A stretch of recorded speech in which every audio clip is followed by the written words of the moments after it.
Hi, my name is Dr. Rick Upchurch. I'm the Assistant Vice President for Adult Studies at Belhaven University. What I'm going to be sharing with you was first presented in the spring of 2014 at faculty workshops for the adult study campuses. And specifically what I'm talking about will be the faculty's role in fulfilling Belhaven's mission. To do that, I want to start by looking at the various roles that faculty are often called upon to play. And I want to start at the top. After working in this area for many, many years, I know that individuals who teach in the classroom are required to fulfill many roles in that process of teaching.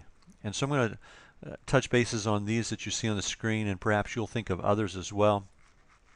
I encourage you as I'm talking to have a piece of paper before you and kind of draw out this diagram, make a facsimile on your paper as we go through this process. The first one is teacher.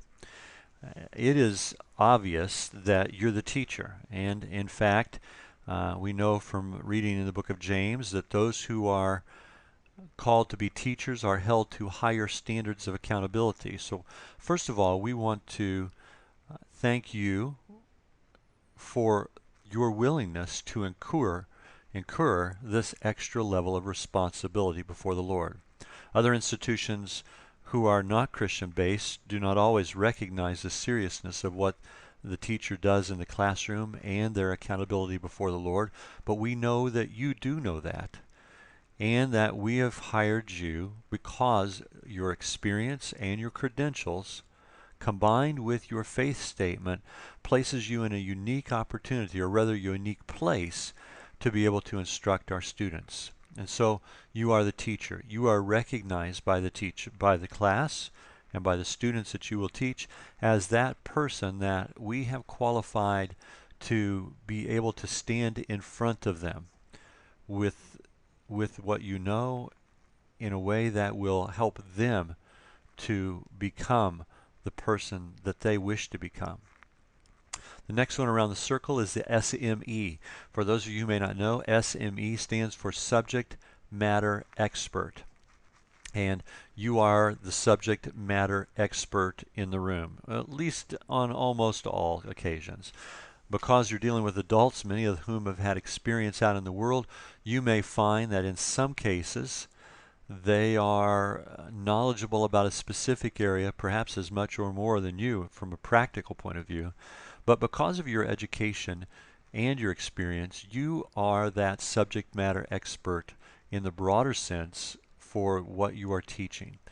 And so that is a perception they have. And so students will look to you as an individual who knows, or at least should know, what they're talking about and be able to bring competency and knowledge into the classroom. The next one around the circle is the retention specialist. This is not often touched upon, and I want to just take a moment here and emphasize this one because it is so important. I believe that Christian instructors particularly, and any good instructor, would want to see their students succeed. You want to see the student not only succeed and do well in your class, but to attain their dreams, to walk across that stage at the end of their program, to get their degree and to be able to use the knowledge that they've garnered in your class and in the program to succeed in life. But to do that, we have to take our role as in the classroom a little more seriously in the light of being retention specialists. We have to be willing to engage our students in a way that will help them to stay the course, to be an encourager to them, sometimes to be a handholder, sometimes to be a challenger, but always to be thinking about what is your role in how that student can move to the next level.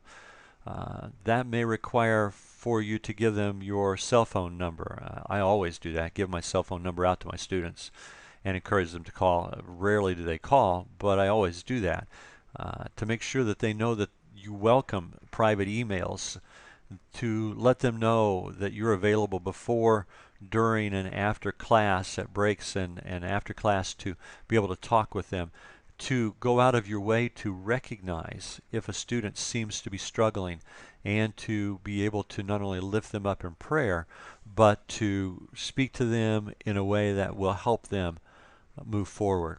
We are retention specialists. We want our students to succeed.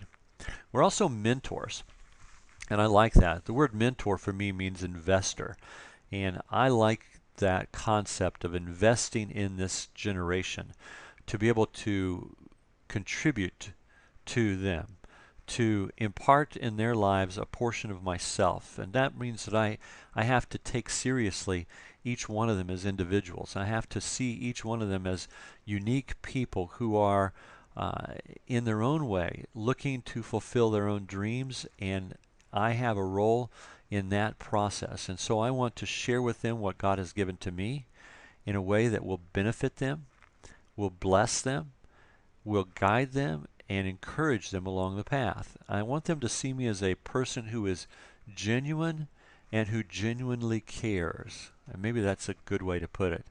I want to be seen as a genuine person who genuinely cares about my students. I want them to feel that, and I want them to be able to approach me and talk to me. The next one is facilitator. Facilitator is that opposite of that sage on the stage mentality. Too often our instructional models have revolved around lecture, and really for adult studies and adult pedagogy, that is the wrong model. We are not the sage on the stage, no matter how much of the SME we are. We should be the guides on the side who are facilitating their learning. I'm going to tell you a quick story related to this. My good friend Dave, one of the best instructors that I have ever run across in my life, he is a phenomenal instructor, very knowledgeable, has a doctorate, worked in his field for many years. He's teaching a class, and in this class there's a lady sitting across from in the circle there, and her name is Hope. And they've come to the place in this particular class where he's instructing, or supposed to instruct, about contract negotiations between unions and management. Well, although he's worked in the area, he's never worked with a union. And he has all of the book knowledge that you can imagine that he should have in preparation for this, but he has no practical experience. But Hope, on the other hand, has been leading her union negotiations for the last several years. She has the actual practical experience. Now, he could have taught the class from his elevated, lofty knowledge position, saying this is the way it is, and she could be sitting back there quietly in the back of the room saying, this guy's a jerk. That's not how it works in the real world. That's how it works maybe in a book, but it's not right. But Dave didn't do that, because Dave's a smart instructor and knows that he is a facilitator. He brings in Hope's knowledge into the class, and they're able to discuss the balance between what he knows and what she knows, and bring a better educational experience to the students. Good instructors in adult pedagogy are facilitators, and that's an important part for you to understand, that your role is not only just the teacher, the dissemination of knowledge, but it is also the facilitator to facilitate knowledge to come forth from all the avenues that are part of the classroom. And then finally in this part, you are a life changer. You have the responsibility and the opportunity to be a life changer. And in that respect, it's obvious what you're doing. I mean, as you do all of these other things, what is happening in that classroom is going to transform that student's life. There's no question that it's going to transform that student's life. It will change their life. The knowledge that they're getting, the contact that they're getting, your mentorship, the whole aspect of what's coming out will be a life changer for them, but not only for them, but for their sphere of influence. And that's important because it's changing a community now. But even more than that, because of what's happening in that classroom and all of the things that you're doing here to help them retain and stay focused and move forward and build the confidence and the educational balance they need and graduate, you are changing their children's lives, because the children of college graduates are much more likely to go on to college themselves. And so we're changing generations. And so this is a part of the role of faculty. Now, as I've shared this with you, here's what I want you to do. Hopefully you've made your diagram as we've been talking. You've got this laid out on your page. Which of these 6 items would you consider to be your strength area? Circle that one. Maybe you feel like you're a great facilitator. Maybe you feel like you're doing really good at encouraging and helping your students stay focused, so retention specialists or whatever. Whichever one you think is your strength, circle that.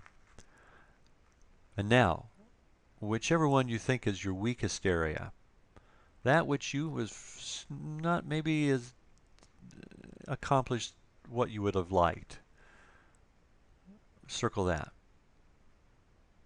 Now think about what your plan is going to be to bring up that low level so that you can truly have the impact upon your students that you would like to have. As we stand before the Lord accountable for what we do as teachers, I am so pleased that you have decided to become a part of Belhaven University and to share with us in this great experience of changing lives. Thank you.